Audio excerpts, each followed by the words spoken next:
बच्चों, हम 5वीं कक्षा में जो मातृभूमि कविता को हम गायन के रूप में हम देख चुके हैं, इसके आगे इस कविता का भावार्थ क्या है, ओके, हम जानेंगे। जानने से पहले बच्चों ध्यान से सुन लीजिए कि क्योंकि हर एक सच्चे भारतीय को अपनी मातृभूमि के प्रति प्रेम होना अनिवार्य है। जब हमें किसी से प्रेम होता है तो हम उसके लिए कुछ भी करने के लिए तैयार होते हैं। यह हमारे अंदर देश के लिए त्याग तथा बलिदान की भावना को पैदा करता है बच्चों। ओके, तो बच्चों हम आगे बढ़ते हैं कि इस मातृभूमि कविता का भावार्थ। ओके, देख लीजिए। मातृभू शत शत बार प्रणाम, अमरों की जननी तुमको शत शत बार प्रणाम। मातृभू शत शत बार प्रणाम, तेरे उर में शाहिद गांधी बुद्ध और राम। मातृभू शत शत बार प्रणाम। तो देखिए बच्चों, इस वाक्य में अमर अमरों की, अमर माने क्या है? इस शब्द का अर्थ है जो कभी नहीं मरता। ओके, अमर शब्द का अर्थ क्या है? जो कभी नहीं मरता। उसके बाद तेरे उर में शाहिद, शाहिद शब्द का अर्थ क्या है? सोया हुआ। क्या है बच्चों? सोया हुआ। ओके, देखिए यहाँ शत शत और फर्क, यहाँ पर भी शत शत और यहाँ पर शत शत और अंतिम पंक्तियों में शत शत। ये शत शत शब्दों को हम द्विरुक्ति शब्द कहलाते हैं। क्या कहलाते हैं? द्विरुक्ति शब्द कहलाते हैं बच्चों। ओके, सो इससे पहले अभी बच्चों हम इस कविता के बारे में हम अभी देखेंगे कि मातृभूमि कविता का भावार्थ। ओके, सो ध्यान से देख लीजिए अभी। मातृभू शत शत बार प्रणाम। ओके, कवि कहते हैं कि सबसे पहले कवि मातृभूमि को वंदना कर रहे हैं। सबसे पहले मातृभूमि को वंदना कर रहे हैं। मातृभूमि को शत शत बार प्रणाम करते हुए कवि कहते हैं कि क्या है? हे मातृभूमि तुम धन्य हो। क्या है बच्चों? हे मातृभूमि तुम धन्य हो, क्योंकि तुमने अमरों की जन्म दिया है। देखिए, सबसे पहले कहते हैं कि मातृभूमि को वंदना करते हुए शत शत बार प्रणाम कर रहे हैं, और जो कहते हैं कि तुम धन्य हो क्योंकि तुमने अमरों की जन्म दिया है। अमरों की जननी माने अमरों को जन्म दिया है। अमर शब्द का अर्थ क्या है? जो कभी नहीं मरता, जिन व्यक्तियों को आपने जन्म दिया है, इसलिए आपको तुम इस वंदना के लिए योग्य हो, क्योंकि तुम्हारे हृदय में, मतलब देखिए, मातृभू शत शत बार प्रणाम, इसलिए आपको मैंने वंदना कर रहा हूं, मतलब प्रणाम कर रहा हूं। ओके, देखिए नेक्स्ट वाक्य में तुम्हारे हृदय में, उर माने क्या है? हृदय। उर शब्द का अर्थ है हृदय। ओके, तुम्हारे हृदय में गांधी, बुद्ध और राम। ओके, क्या है? तुम्हारे हृदय में, मतलब तुम्हारे हृदय में शाहिद, शाहिद शब्द का मतलब सोया हुआ। ओके, तुम्हारे हृदय में कौन कौन सोए हुए हैं? गांधी, बुद्ध और राम। देखिए, ऐसे महान पुरुषों ने निद्रित है। कहां पर? अपने हृदय में। ओके, अपने उर में शाहिद है, जिन्होंने इस भारत को जगत प्रसिद्ध तथा पुण्य भूमि बनाया है। जिन्होंने माने कौन कौन? गांधी, बुद्ध और राम। ऐसे महान पुरुषों ने क्या क्या है? हमारे भारत जगत प्रसिद्ध तथा पुण्य भूमि बनाया है, इसलिए तुम्हारे कोटि कोटि वंदना करते हैं। इस प्रकार जो भगवती चरण वर्म जी ने मातृभूमि को और उनके उर में जो जन्म लिए हैं, गांधी, बुद्ध और राम जैसे महान पुरुषों को जन्म दिए हैं, इसलिए आपको कोटि कोटि वंदना करते हैं, मतलब प्रणाम करते हैं। और उसके आगे देखिए बच्चों, गांधी, फॉर एग्जाम्पल अभी गांधी है, महात्मा गांधी जी हमारे भारत माता का स्वतंत्र कराने में, हमारे भारत देश को स्वतंत्र कराने में पूरा जीवन लगा दिया। हमारे भारत देश को स्वतंत्र लाने के लिए, मतलब आजादी, ओके, स्वतंत्र लाने के लिए उन्होंने अपने जीवन को, पूरा जीवन को लगा दिया। ओके, तो उसके आगे कौन है? गौतम, कौन है बच्चों? गौतम बुद्ध। ओके, तो गौतम बुद्ध के बारे में हम अभी देखेंगे। क्या है गौतम बुद्ध, मतलब क्या है? ओके, तो देख लीजिए, बुद्ध जिन्होंने हमारे भारत में, मतलब बुद्ध मतलब गौतम बुद्ध, ओके, गौतम बुद्ध बौद्ध धर्म को स्थापित किया है, जिन्होंने हमारे भारत माता के बच्चों को अंधकार से बाहर लाया। हमारे भारत देश के बच्चों को अंधकार से बाहर लाया, इसलिए इसको भी हम महान पुरुषों के रूप में हम देख सकते हैं। और उसके आगे राम है बच्चों। राम मतलब क्या है? राम एक आदर्श का प्रतीक है। राम एक आदर्श का प्रतीक है जो हमारे अंदर सोए हुए हैं। ओके, तो इसलिए तुम्हारे हृदय में क्या है? अंदर सोए हुए हैं, इसलिए कोटि कोटि आपको वंदना करते हैं।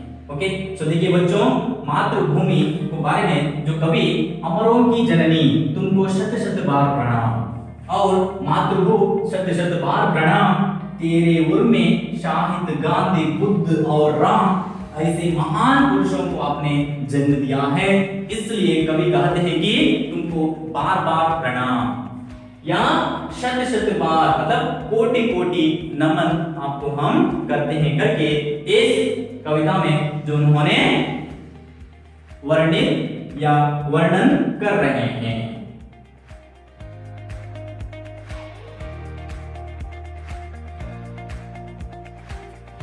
तो बच्चों, हमें और अगले पंक्तियों में, मतलब दूसरा पंक्तियों में मातृभूमि कविता का भावार्थ देखेंगे। ध्यान से देख लीजिए।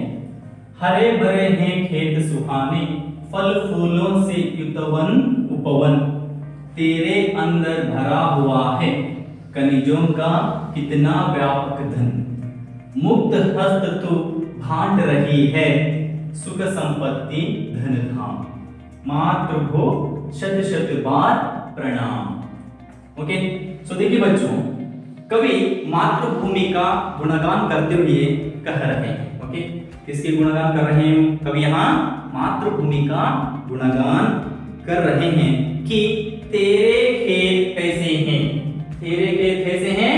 हरे भरे हैं। ओके, हरे भरे खेत सुहाने, मतलब मातृभूमि में रहने वाले खेत कैसे हैं? हरे भरे हैं। ओके, तेरे वन उपवन फल फूलों से भरा हुआ है। ओके, भारत खेतों के अंतर्गत रहने वाले वन उपवन में अंतर्गत वन और उपवन में फल फूलों से भरा है। ओके, वन उपवन किससे भरा है? फल फूलों से युक्त वन उपवन। देखिए, तेरे वन उपवन फूलों तथा फलों से भरा हुआ है, ये हैं जो मातृभूमि का प्रतीक है। क्या प्रतीक है? फल फूलों से जो भरा हुआ है, इसलिए ये क्या है? मातृभूमि का एक प्रतीक है बच्चों। ओके, सो तुमने अपनी कृपा से हमें अन्न प्रदान किए हैं। ओके, इससे हरे भरे खेत से, फल फूलों से, वन उपवन, ओके, फल फूलों से, और हमको जो क्या कृपा किए हैं? आपने अन्न प्रदान किया है, इसलिए आपको हम वंदना करते हैं। तो देखिए, सुंदर, सुहाने शब्द का अर्थ क्या है बच्चों? सुंदर। सुहाने शब्द का अर्थ है सुंदर। ओके, हाँ, सो नेक्स्ट आगे देखिए, हरे भरे। हरे भरे क्या है? युग्म शब्द है।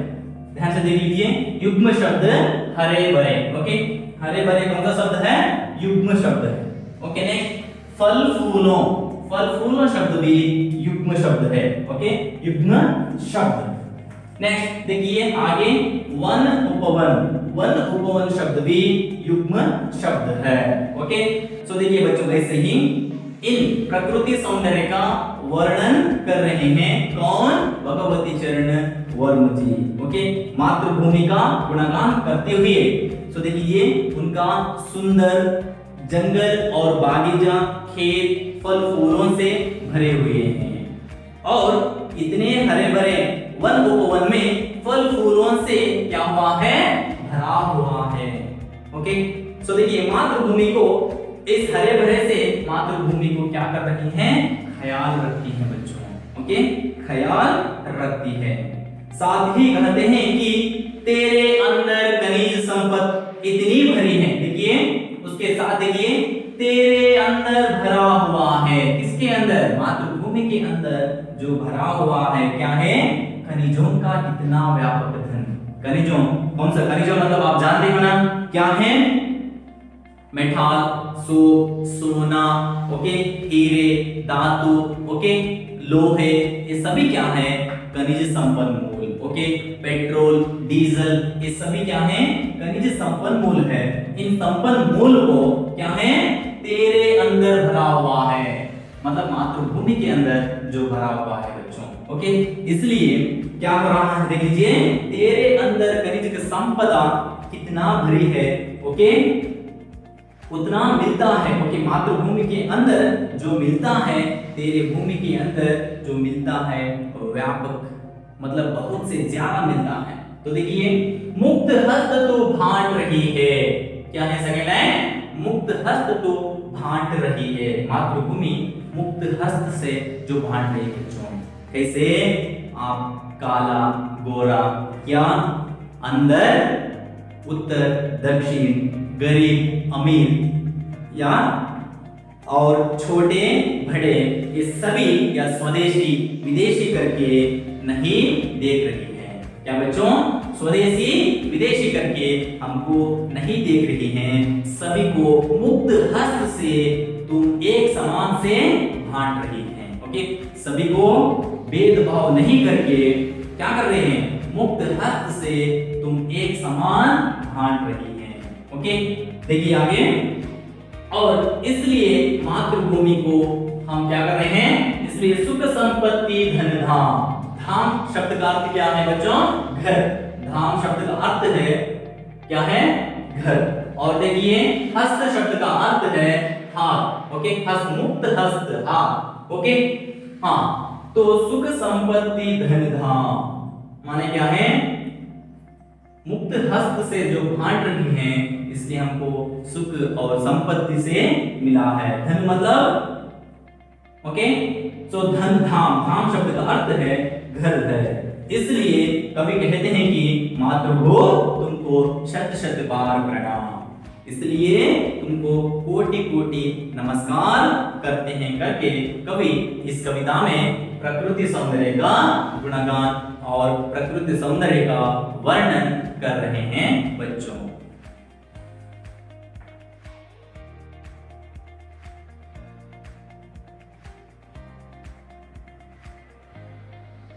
तो बच्चों इस मातृभूमि कविता के अंतिम पंक्ति, ओके, अंतिम पंक्तियों के बारे में इसका अर्थ हम देखेंगे। तो एक हाथ में न्याय पताका, ज्ञान दीप दूसरे हाथ में, जग का रूप बदल दे हे मां, कोटि कोटि हम आज साथ में, गूंज उठे जय हिंद नाद में, सकल नगर और ग्राम, मातृभू शत शत बार प्रणाम। ओके, तो देखिए बच्चों इस अंतिम पंक्तियों में कवि क्या कहते हैं, ओके देखेंगे।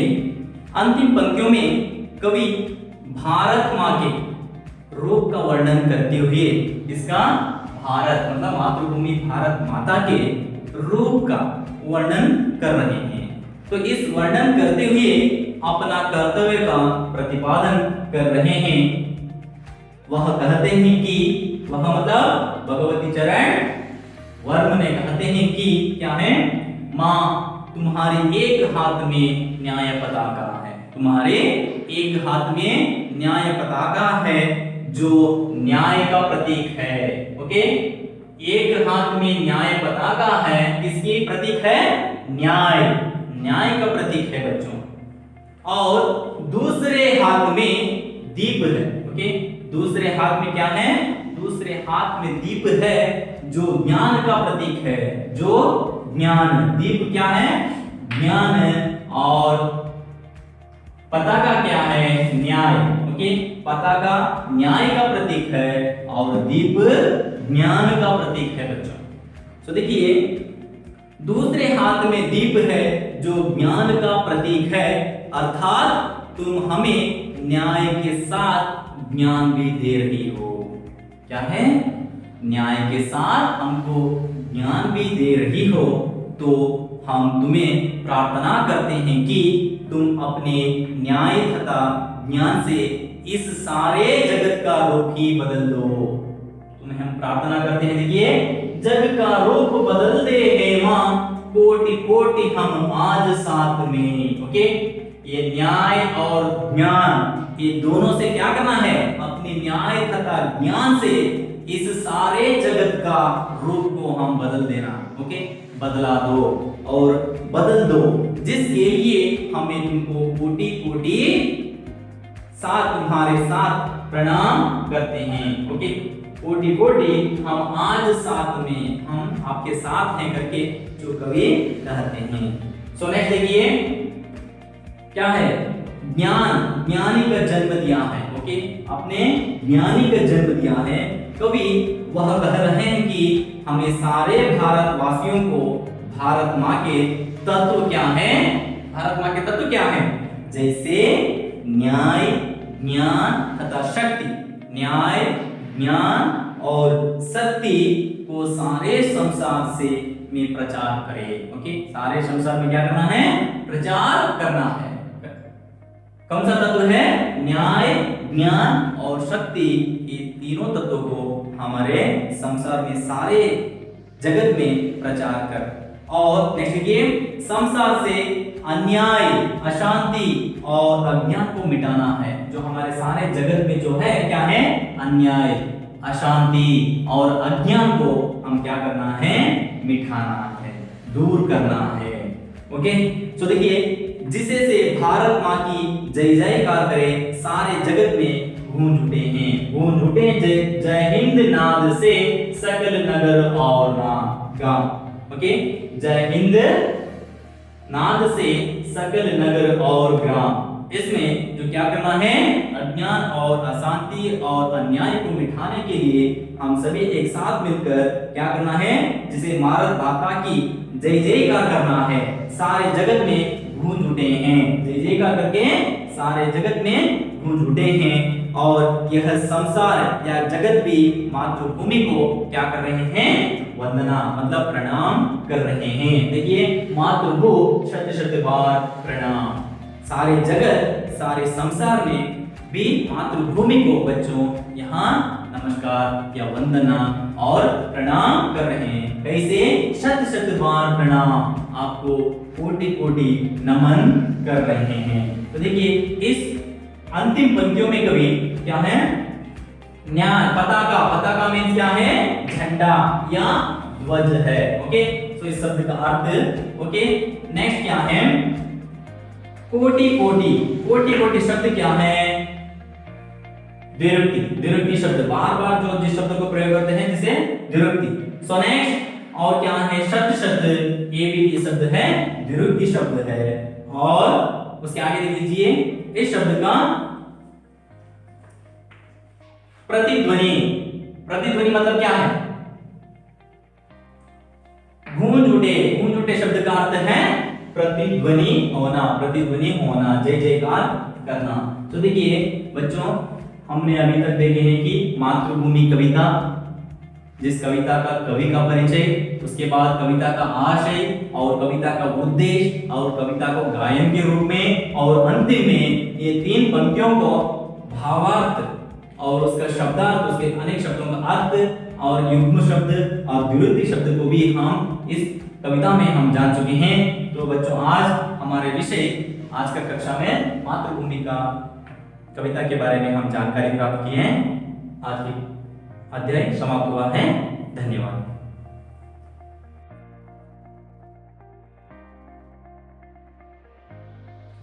तो बच्चों, आज हम हिंदी विषय के अंतर्गत 10वीं कक्षा छात्राओं के लिए जो पहला पद्य मतलब पाठ क्या है? मातृभूमि। इस मातृभूमि कविता के आशय और उसकी उद्देश्य जानने से पहले बच्चों, हम जिस कविता के कवि का नाम क्या है, तो देखिए बच्चों, इस कविता के कवि का नाम है भगवती चरण वर्मा। तो बच्चों, हम पाठ शुरू करने से पहले कवि परिचय को हम जरूर देखेंगे। ओके, सो देख लीजिए बच्चों, फर्स्ट देखेंगे हम कवि परिचय। ध्यान से देख लीजिए, कवि परिचय। मातृभूमि कविता का कवि कौन? भगवती चरण वर्मा। इस भगवती चरण वर्मा का परिचय हम देखेंगे। कवि का नाम है भगवती चरण वर्मा। तो देखिए बच्चों, इन भगवती चरण वर्मा के जन्म 30 अगस्त 1903 में उत्तर प्रदेश राज्य के उन्नाव जिले में सफीपुर गांव में उनका जन्म हुआ। कौन सा? 30 अगस्त 1903 उत्तर प्रदेश का उन्नाव जिले सफीपुर गांव में उनका जन्म हुआ। किनका जन्म? भगवती चरण वर्मा का जन्म हुआ। सो आगे देखिए बच्चों, इनका शिक्षण, किसका शिक्षण? भगवती चरण वर्मा का शिक्षण। तो देखिए, बीए और एलएलबी डिग्री इन्होंने प्राप्त की है। और उसके आगे देख लीजिए, इनका प्रमुख पत्रिकाएं, भगवती चरण वर्मा जी का जो प्रमुख पत्रिकाएं का नाम है विचार और नवजीवन। 2 पत्रिकाओं को इन्होंने संपादन किया। और उसके आगे देख लीजिए, सेवा, मतलब इन्होंने कहां-कहां पर सेवाएं की थी। तो देखिए, आकाशवाणी कई केंद्रों में इन्होंने सेवा की। इन्होंने मतलब कौन? भगवती चरण वर्मा ने आकाशवाणी के प्रमुख केंद्रों में इन्होंने सेवा की। भगवती चरण वर्मा का प्रमुख उपन्यास, ओके, भगवती चरण वर्मा जी का प्रमुख उपन्यास कौन सा है? ओके, हम देखेंगे, देख लीजिए। फर्स्ट वन, चित्रलेखा, भूले बिसरे चित्र, भूले बिसरे चित्र, खिलौने, पतन, 3 सज, टेढ़े मेढ़े रास्ते, युवराज झुंडा। ओके, सो इनकी प्रमुख उपन्यास है। तो देखिए बच्चों, इन उपन्यास में जो फर्स्ट वन चित्रलेखा, इन चित्रलेखा उपन्यास पर 2 बार फिल्म निर्माण हुआ है। कितने बार बच्चों फिल्म निर्माण हुआ है? 2 बार फिल्म निर्माण हुआ है। जिस कौन सा उपन्यास पर? चित्रलेखा उपन्यास पर 2 बार फिल्म निर्माण हुआ है। तो देखिए, उसके आगे भूले बिसरे चित्र, क्या है? भूले बिसरे चित्र दूसरा इनका उपन्यास है। जिन उपन्यास पर क्या है? साहित्य क्षेत्र, साहित्य सेवा के लिए साहित्य क्षेत्र में भूले बिसरे चित्र उपन्यास पर इनको साहित्य पुरस्कार, साहित्य अकादमी पुरस्कार इनको प्राप्त हुआ है। और उसके आगे देखिए, इनकी प्रमुख कहानियां, मतलब भगवती चरण वर्मा का प्रमुख कहानियां देखिए कौन सा है? मोर्चबंदी और संपूर्ण कहानी। कौन सा है? मोर्चबंदी तथा संपूर्ण कहानियां इनकी प्रमुख कहानियां हैं। तो देखिए बच्चों, उसके आगे देखेंगे कि कविताएं, भगवती चरण वर्मा जी का कविताएं क्या है? सविनय और एक नाराज, क्या है? सविनय और एक नाराज इनकी प्रमुख कविताएं हैं। और उनकी प्रमुख नाटक भी है। क्या है? प्रमुख नाटक भी है। जिन नाटकों के नाम देखिए, मेरे नाटक और वसीयत नाटक। क्या है? मेरे नाटक और वसीयत नाटक भगवती चरण वर्मा जी का प्रमुख नाटक है। तो बच्चों, उसके आगे बढ़ेंगे हम। देखिए, तो नेक्स्ट उनकी मृत्यु मतलब उनकी देहांत कब हुआ? 5 अक्टूबर, देखिए 5 अक्टूबर 1981 में इनकी देहांत हुआ है बच्चों। तो देखिए, जो हमें अभी तक तो देख चुके हैं कि मातृभूमि कविता का कवि का नाम भगवती चरण, इन कवि का परिचय हम इस क्लास में तो हम देख चुके हैं। इसके आगे इस मातृभूमि कविता का आशय के बारे में हम अभी जानेंगे।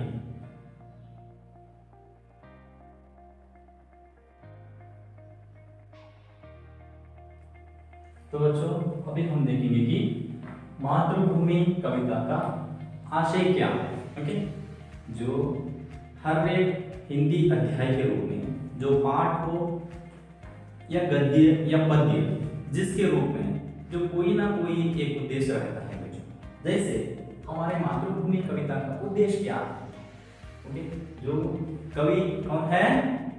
भगवती चरण वर्मा ने जो इस मातृभूमि का गुणगान करके इस कविता को जो लिखा है, जिस कविता का आशय क्या है, ओके, देखेंगे हम।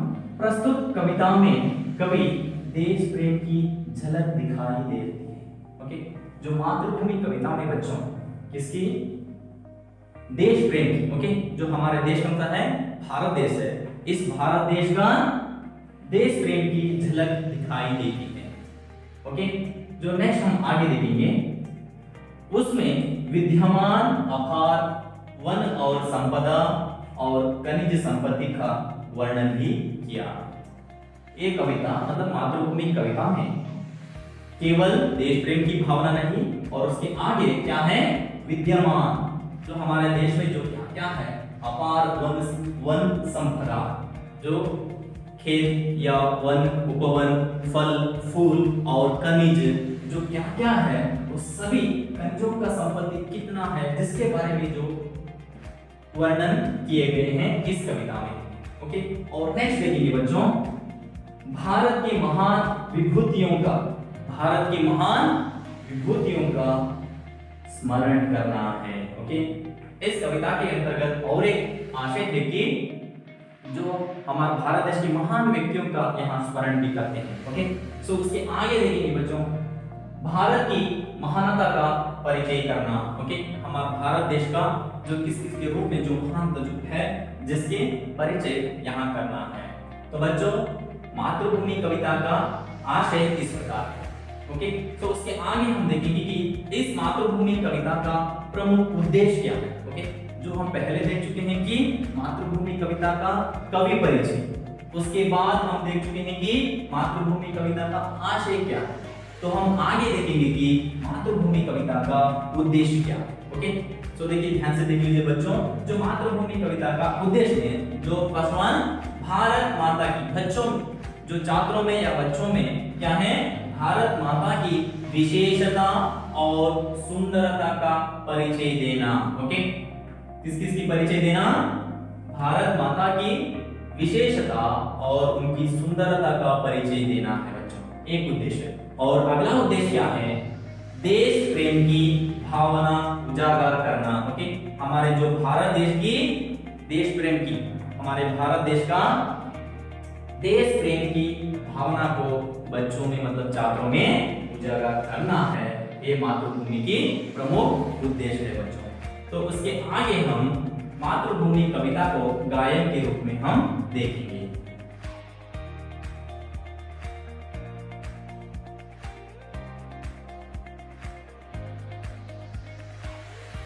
तो बच्चों, मातृभूमि कविता का हम गायन के रूप में देखेंगे। तो मातृभूमि कविता है, कवि का नाम क्या है? भगवती चरण वर्मा। तो ध्यान से देख लीजिए। मातृभू शत शत बार प्रणाम, मातृभू शत शत बार प्रणाम, अमरों की जननी तुमको शत शत बार प्रणाम, मातृभू शत शत बार प्रणाम, मातृभू शत शत बार प्रणाम। तेरे उर में शाहिद गांधी बुद्ध और राम, मातृभू शत शत बार प्रणाम। तेरे उर में शाहिद गांधी बुद्ध और राम, मातृभू शत शत बार प्रणाम, मातृभू शत शत बार प्रणाम। हरे भरे हैं खेत सुहाने, फल फूलों से युक्त वन उपवन, हरे भरे हैं खेत सुहाने, फल फूलों से युक्त वन उपवन। तेरे अंदर भरा हुआ है खनिजों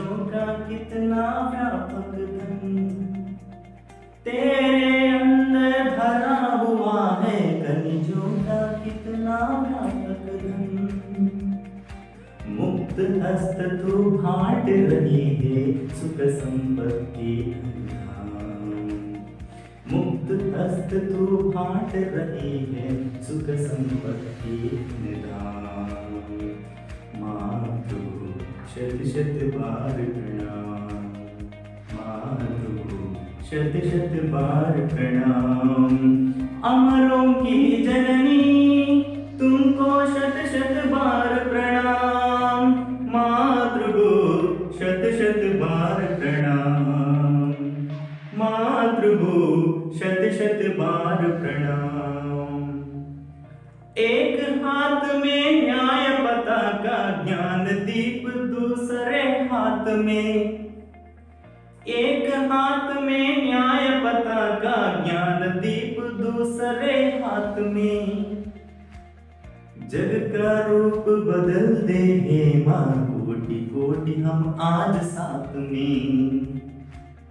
जग का रूप बदल दे हे माँ कोटि कोटि हम आज साथ में। गूंज उठे जय हिंद नाद से सकल नगर और गांव। गूंज उठे जय हिंद नाद से सकल नगर और ग्राम। मातृगो शत शत बार प्रणाम। मातृगो शत शत बार प्रणाम। अमरों की जननी तुमको शत शत बार प्रणाम। मातृगो शत शत बार प्रणाम। तेरे उर में शाहिद गांधी बुद्ध और राम। मातृगो शत शत बार प्रणाम। मातृगो शत शत बार